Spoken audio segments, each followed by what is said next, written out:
Good morning from রাও বাংলা। আজকে আমাদের ট্রিপের third day and final day. আজকে আমরা বেরিয়ে যাব।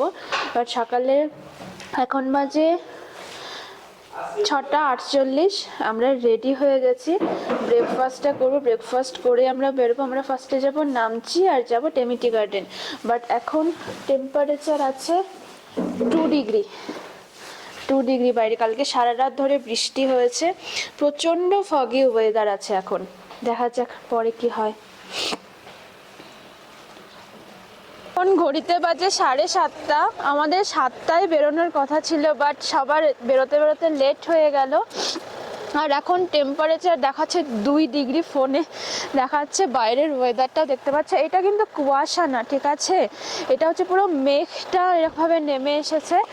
আর যেখানে আমরা যাব নামচিতে ওয়েদারটা এখনও অবধি ঠিকঠাক দেখাচ্ছে, ওয়েদার চেক করলাম। বাট টেমিটিতে আবার টেম্পারেচারটা বেশ ভালোই কম দেখাচ্ছে। বৃষ্টিটা এখন আর নেই, বৃষ্টিটা একদমই ছেড়ে গেছে। বাট জানি না এই কুয়াশাটা, মেঘটা কতক্ষণ থাকবে, দেখা যাক। আমরা এসেছি টেমিটি গার্ডেনে, কারণ আমাদের শিডিউলটা একটু চেঞ্জ করতে হলো। ফার্স্টে বলেছিলাম আমরা নামচি যাব, বাট নামচি ওখানে মন্দির খোলে 9:30 10টা। সেই জন্য আমরা ফার্স্টে নামচি যাইনি, ফার্স্টে এসেছি টেমিটি গার্ডেনে। কি সুন্দর লাগছে এই জায়গাটা দেখতে। আর এই সাইডটা থেকে না, মানে জাস্ট সূর্যটা উঠছে মেঘের আড়াল থেকে, খুবই ভালো লাগছে। বাট গাছগুলোকে না জাস্ট কাটিং করেছে সবগুলোতে। সেই যে চায়ের ডবল পাতাগুলো একটা এখন আপাতত দেখা যাচ্ছে না। আর সব থেকে বড় ব্যাপার, দার্জিলিংয়ে যেমন চা গাছের জন্য যে ফার্টিলাইজার ইউজ হয়, এখানে কিন্তু কোনো কিছু ফার্টিলাইজার ইউজ হয় না, পিওর অর্গানিক। আর এই টেমিটি গার্ডেনই কিন্তু একমাত্র সিকিমের একমাত্র টি গার্ডেন, আর কিন্তু কোথাও নেই। আমরা আমাদের লাস্ট এবং ফাইনাল ডেস্টিনেশনে আমরা চলে এসেছি, সেটা হচ্ছে নামচির চারধামে। নামচি চারধামে চলে এসে জাস্ট আমরা এন্ট্রি করেছি। আর জাস্ট সূর্যটা উঠছে মাঝখানে। অনেক কিছু আমাদের প্রবলেম হয়ে গিয়েছিল, অ্যাকচুয়ালি আমাদের গাড়ি খারাপ হয়ে গিয়েছিল, গাড়ি চেঞ্জ করে আমাদেরকে আবার আসতে হলো, অনেকটা লেট হয়েছে। সেজন্য এখানে বেশি টাইম আমরা দিতে পারবো না, ভেতরে আমরা যাই চলো। আর এই চারধামের আর এক নাম এখানে দেখো, কিরতেশ্বর মনগাখিনী। আর এই যে স্ট্যাচুটা দেখছো, এটা আমাদের শিবেরই আর এক রূপ। হয়তো বুড়ো শিব বলে অনেকে হয়তো চেনে, আমি নট শিওর। চারধাম আমরা এই জন্যই বলি, কারণ হচ্ছে এটা Lord Vishnu, Lord Krishna, Lord Jagannath and Lord Shiva, সেই জন্য এটাকে বলা হয় চারধাম।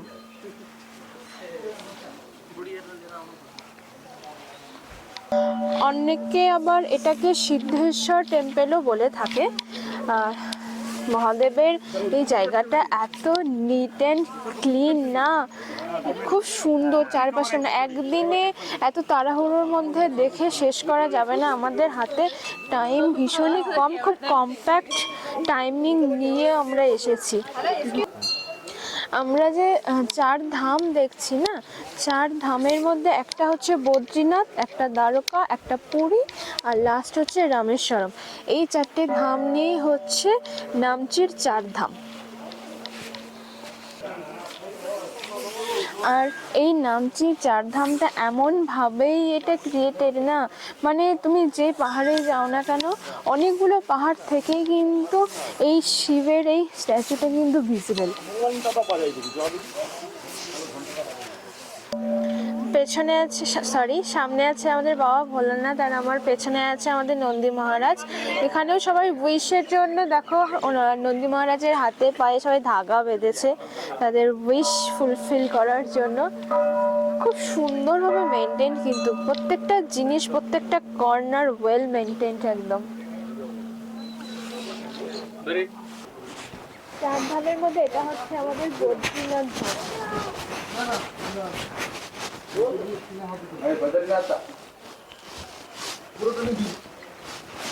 যেহেতু আমাদের 1 বছর হয়নি, সেজন্য কোনো মন্দিরে আমি পুজো দিতে পারবো না, শুধু সামনে থেকে সেই জন্য প্রণাম করে চলে যাচ্ছি।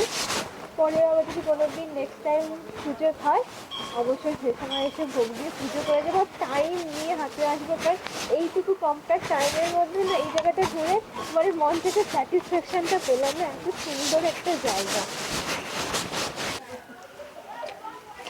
সিকিম ট্রিপের এটাই ছিল আমাদের লাস্ট ডেস্টিনেশন, আমাদের ট্রিপ ওভার এটা দিয়েই। এরপরে হচ্ছে লাঞ্চ করে আমরা বেরিয়ে যাব ডিরেক্ট এনজিপি, তারপরে ট্রেন। তো চলো তাড়াতাড়ি করে এবার বেরোনো যাক। তো সবাই আমরা চলে এসেছি বাড়ি, যে যার মতো করে সবাই সবার বাড়ি চলে গেছে, আমিও বাড়ি চলে এসেছি। আমি বাড়ি ঢুকেছি সকাল এই 5:45 নাগাদ। ফ্রেশ ট্রেশ হলাম, এখন একটু চা খাবো। ভিডিওটাকে এখানে এন্ড করছি। যদি ভালো লেগে থাকে আমাদের এই Sikkim series, please do like, comment, share and please subscribe our channel. দেখা হচ্ছে নেক্সট ভিডিওতে।